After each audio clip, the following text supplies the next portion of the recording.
العجب أن تلك القناة البائسة اتصلوا بي قبل 3 أيام. جاءني رقم من ليبيا ففتحت السماعة، ظننت أحد الإخوة الذين كنت أتصل بهم مرارا ولا يشبك الخط. قلت نعم، سلام عليكم، معك قناة الجماهير الليبية. قلت مرحبا بك. قال لحظة سيكلمك المسؤول، ثم حولني على أحد المسؤولين. مرحبا يا شيخ، كيف حالك؟ قلت الحمد لله، ما هو حاصل عندكم؟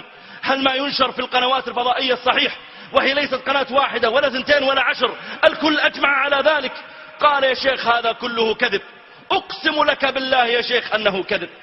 وتعالى الله عن يمينه وحلفه، يقول والله يا جماعة أقسم بالله العظيم يا شيخ أنه كذب، وأنه ما في إلا بعض المشاكل من بعض الشباب في بعض القرى، ونحن قد قضينا عليها وأعطيناهم بعض الحاجات وسكتوا الآن. قل طيب يا أخي، وما يقع الآن من صور نراها بأعيننا في القنوات الفضائية وفي الإنترنت؟ قال هذه كلها صور قديمة وهذه قنوات فضائية مغرضة. قلت يا أخي نفس الصور تعرضها الجزيرة والعربية وبي بي سي والإخبارية وكل القنوات تعرض نفس الصور، أتواصوا به؟ كلهم اجتمعوا على طاغوتكم. قال هذا كل كذب وهم ينقلون من بعض.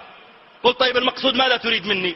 قال نريد منك مشاركة هاتفية، لأن الشعب الليبي يحبك ويتابعك والشباب يحبون العريفي، فنريد منك جزاك الله خير مشاركة هاتفية تقول لهم اهدأوا وهذا ولي أمركم، أطيعوا ولي أمركم. قلت له بئسا في قولك وتفا على وجهك، وأنا أشرف من أن أزكي ذلك الطاغية. وعجبت والله من جرأته. ثم اتصلت ببعض المشايخ وإذا هم قد اتصلوا بهم أيضا